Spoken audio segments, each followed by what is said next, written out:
Puji Tuhan saudara sekalian, saya berharap saya di rumah sehat-sehat. Tolong jangan sering meeting dan keluar di toko kafe ya.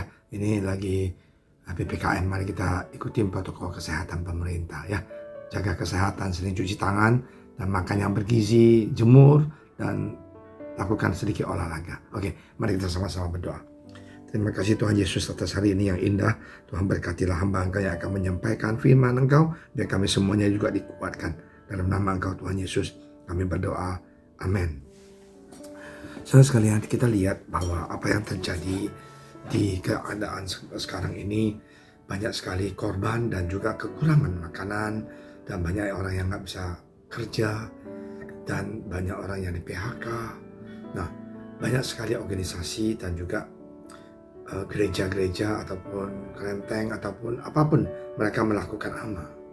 Nah, hari ini Yesus mengajar kita very unique punya pengajaran. Ingatlah, jangan kamu melakukan kewajiban agamamu di hadapan orang supaya dilihat mereka, karena jika demikian kamu tidak beroleh upah dari Bapakmu yang di sorga. Ya, jadi apabila engkau memberikan sedekah, janganlah engkau mencanangkan hal itu seperti yang dilakukan orang-orang munafik di rumah ibadah dan di lorong-lorong supaya mereka dipuji orang. Aku berkata kepadamu, sesungguhnya mereka sudah mendapat upahnya. Ayat ini jelas sekali mengatakan kepada kita, marilah waktu kita melakukan sedekah, jangan kita pamer ya. Apalagi sekarang ini Instagram, Facebook bisa viral semuanya. Nah, apa yang ngajar Yesus adalah, tetapi jika engkau memberi sedekah, janganlah diketahui tangan kirimu apa yang diperbuat tangan kananmu. Hendaklah sedekahmu itu diberikan dengan tersembunyi, maka Bapakmu yang melihat yang tersembunyi akan membalas kepadamu. Wow. Jadi istilahnya, waktu kita melakukan hal yang baik yang membantu orang, jangan kita posting, jangan kita sampaikan. Saya sering bercanda, masukin ke Ausinta. Ya, buat apa gitu loh. Marilah kita lakukan itu, tidak usah orang tahu, tapi hanya Tuhan yang tahu. Ini yang harus kita lakukan menjadi anak-anak Tuhan. Jangan kita show off ya apa yang kita lakukan. Marilah kita lakukan karena Tuhan Yesus yang memberkati mereka. Tuhan yang titipin kita untuk memberkati orang yang susah. Ya, very important ya. Ada orang bilang, Pastor Amin, saya kan tidak punya uang. Bagaimana saya bisa membantu orang? Bagaimana saya bisa memberikan sedekah kepada orang lain? Nah, saya hanya seorang manajer. Oke. Ada satu cerita yang terjadi di New York. Seorang pengusaha dan dia melewati ke New York, banyak pengemis ya. Saya pernah ke sana dan minta duit, dan dia kasih dia $10. Udah kasih dia $10, dia jalan, dia jual pen gitu, pen. Dan akhirnya dia kembali lagi, dia bilang, mana pen saya? Ya. Dia bilang, oke, ini pen kamu 10 biji. Dan dia bilang sama yang pengemis itu, dia bilang, hi brother, you are not a beggar, you are a businessman, you are entrepreneur. Dia bilang, kamu bukan pengemis, kamu adalah seorang pengusaha. Dan dia ambil pennya, dia pergi. Nah, orang pengemis ini yang jual pen ya, dia pikir apa yang dia bicara itu benar. Saya seorang pengusaha, saya tidak boleh begitu terus. 10 tahun kemudian,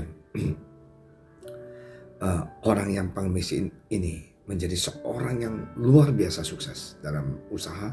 Dan dia cari orang ini yang memberikan dia semangat. Akhirnya ketemu. Ya, di Amerika gampang sekali. Wajahnya segalanya dan tahu di mana, akhirnya ketemu. Dan dia undang dia untuk opening dia punya toko baru. Dan orang ini bingung, siapa yang undang aku? Dia datang dan dia bilang, ladies and gentlemen, saya mau mengucap banyak terima kasih ke satu orang. 10 tahun yang lalu saya adalah seorang pengemis yang minta jual pen di dekat bawah jalan ini. Dan hari ini saya bisa begitu karena satu orang tegur saya bahwa saya bukanlah seorang pengemis, saya seorang pengusaha. Hari ini saya mau mengucap banyak terima kasih ke Mr. Smith ini. Akhirnya dia memberikan hadiah buat dia. Thank you Mr. Smith untuk memberikan saya sedekah dan memberikan saya semangat merubah hidup saya. So, ini story yang luar biasa memberkati kita. Jadi jangan kiranya, Pastor Amin, saya gak punya uang, bagaimana saya memberikan sedekah?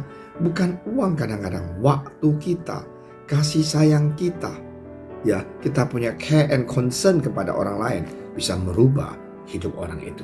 Ya, do it and you can do it. Dan lakukan itu, kamu sanggup melakukan karena Tuhan memberikan kita talenta yang berbeda.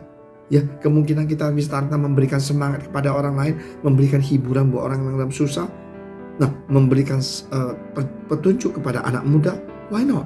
Ini semuanya adalah rencana Tuhan.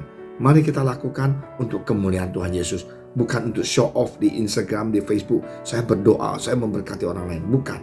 Do it in the name of Jesus. Sekalian, marilah kita berbuat baik. Kalau kita ada uang, kita bantu orang lain. Nggak ada uang, kita memberikan semangat ke anak muda, ke orang yang susah, orang tua, ya. Itu kita bisa lakukan. Mari kita lakukan itu. Jangan kita dingin. Saya pernah bilang membantu satu anak muda, dan Futama bilang, Pak, apa kamu terusin bantu orang ini yang nggak tahu terima kasih? Saya bilang nggak apa-apa. Dia nggak tahu terima kasih. Kita bukan lakukan buat dia, kita lakukan buat Tuhan Yesus. Pada suatu hari dia akan tahu ada gereja yang sayang sama dia.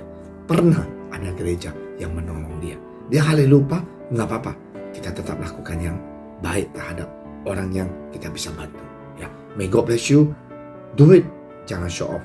Bapak kamu di surga akan membalas semuanya kebaikan kamu. Ya, kita berdoa. Tuhan Yesus, terima kasih atas kebaikan Engkau. Berkatilah kami Tuhan supaya kami bisa mempunyai hati yang penuh dengan kasih, mencintai, membantu orang yang di sekeliling kita yang butuh bantuan. Terima kasih Bapak. Dalam nama Tuhan Yesus kami telah berdoa. Kami juga ingin berdoa untuk saudara-saudara kami yang sakit, yang kena COVID. Tuhan Engkau tolong. Dalam nama Tuhan Yesus. Haleluya.